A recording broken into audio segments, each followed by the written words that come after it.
Assalamu alaikum, this is me Saman Suhaib and I welcome you all to my YouTube channel which is Creative Cooking by Saman Suhaib। आज की recipe है हमारे पास पालक गोश्त की recipe, जो कि मैं बाकायदा बीफ के साथ बनाऊंगी, ना कि चिकन के साथ।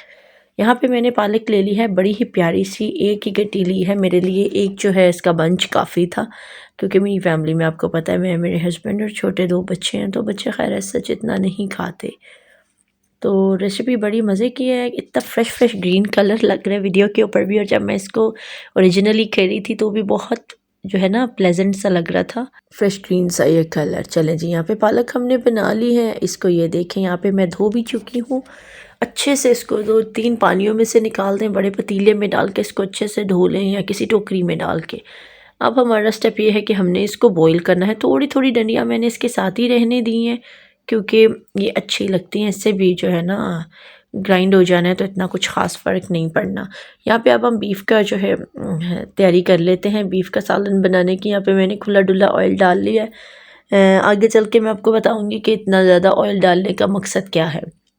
यहाँ पे मैंने कुछ साबुत खड़े मसाले लिए हैं, तेज़पत्ता है, 2 गोल वाली लाल मिर्च है, दालचीनी का टुकड़ा है और ज़ीरा है। ठीक है, इसी तरह थोड़ा सा इनको कड़का के, ऑयल में जलाना नहीं है, बस कड़का के फ़ौरन ही प्याज डाल दें। हम बारीक लंबी लंबी काट लें प्याज को, तो प्याज का इसमें बड़ा रोल प्ले करता है प्याज। ठीक है, तो आपने इसको बस प्यारी सी कटिंग करनी है, और प्याज को यहाँ पे हमने ना थोड़ा सा ब्राउन करना है, वाइट नहीं छोड़ना, प्याज को हमने ब्राउन करना है। और जब हमें लगेगा कि हमारा प्याज ब्राउन होना शुरू हो गया है, तब हमने इसको वक्तन फ़वक्तन चम्मच चलाते रहना है, क्योंकि अगर हम इसको छोड़ देंगे तो वो कुछ साइडें जल जाएंगी और बीच में से कुछ जो है वाइट रह जाएगा। अब देखें प्याज यहाँ पे ब्राउन हो गया है, तो हमने यहाँ पे 1 बड़ा चम्मच मैंने लहसुन अदरक का पेस्ट लिया था। लहसुन अदरक का पेस्ट को थोड़ा सा भून लिया। अब यहाँ पे हम बीफ डाल देंगे। बीफ यहाँ पे बिल्कुल बोनलेस है, मेरे पास 1.5 पाव के करीब बीफ है, और आपके पास हड्डी वाला हो तो भी चलेगा, और जिस तरह से भी, मतलब यही सेम प्रोसीजर आप चिकन के साथ भी कर सकते हैं। मेरे पास क्योंकि बीफ अवेलेबल था, तो मैंने कहा बीफ के साथ तो इसका फ्लेवर ही और आएगा, तो उसी के साथ बनाते हैं। थोड़ी सी यहाँ पे बीफ की बुनाई होगी, इसका कलर चेंज हो गया। यहाँ पे हमने अब कुछ स्पाइसेस डाल देने हैं, हल्दी है, लाल मिर्च है, काली मिर्च है, नमक है, यहाँ पे कुटी लाल मिर्च है मेरे पास, ज़ीरा है और सूखा धनिया है। यही सारे एक बेसिक स्पाइसेस होते हैं जो कि हर सालन में जाते हैं। तो इस तरह से जो है स्पाइसेस ऐड कर दिए हैं मैंने, अच्छे से इसको भून लें। अच्छा, यहाँ पे गोश्त वगैरह जब हम बना रहे होते हैं ना, सारा काम भुनाई का होता है। यहाँ पे मैंने एक टमाटर लिया था मीडियम साइज़ का, प्यारा सा रेड कलर का, वो भी इसमें ऐड कर दिया। मतलब सारी चीज़ों को ना स्टेप बाय स्टेप ऐड करते जाएंगे और भुनाई करते जाएंगे। अच्छा, यहाँ मैं आपको बता रही थी कि गोश्त की भुनाई बहुत मायने रखती है, क्योंकि इसकी स्मेल वगैरह जाने के लिए हीक सी जो होती है गोश्त की, वो बहुत ज़रूरी है। यहाँ पे गोश्त भून रहा है, तो मैंने कहा पालक देख लेते हैं। पालक ये देखें हमारी गल चुकी है, इसको मैं पानी से निकाल दूंगी और ब्लेंडर में मैंने इसको ब्लेंड कर लेना है। अब आपको पता चला कि थोड़ी थोड़ी डंडियाँ मैंने इसलिए रख दी कि ये ब्लेंडर में ब्लेंड हो जानी है, तो इसलिए कोई फ़र्क नहीं पड़ता, पत्ते के साथ थोड़ी थोड़ी डंडी होती है। यहाँ पे मैंने 1 चम्मच बड़ा वाला हांडी वाला दही का डाल दिया है, फेटा हुआ दही डाल दे और फिर उसको अगेन अच्छे से भून लें। तो यहाँ पे पालक भी मैंने ग्राइंड करके रख ली थी। यहाँ पे मैं डालूंगी पानी, इसमें 2.5 गिलास के करीब, ये जो कांच का गिलास है ये मैंने 2.5 गिलास पानी डाला है गोश्त के।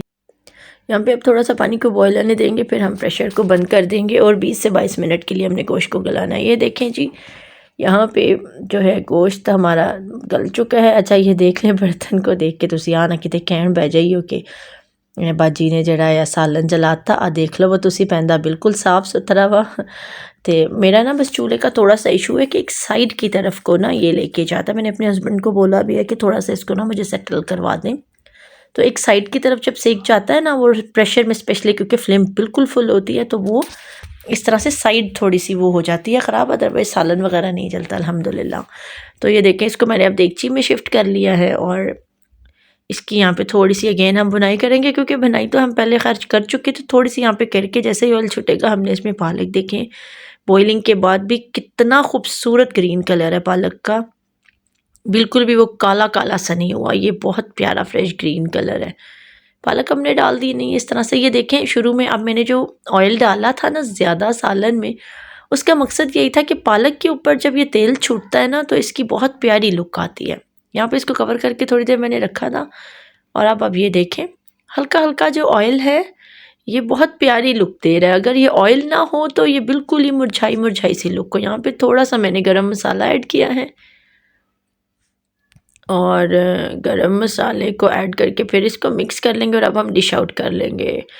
पिंडी में तो बहुत वेदर ऐसा चल रहा है कि किसी टाइम गर्मी से फील होती है, किसी टाइम सर्दी, और फ्लू बहुत ज़्यादा वायरल हुआ है यहाँ पे। तो हम भी बस उसी की लपेट में आ गए हैं।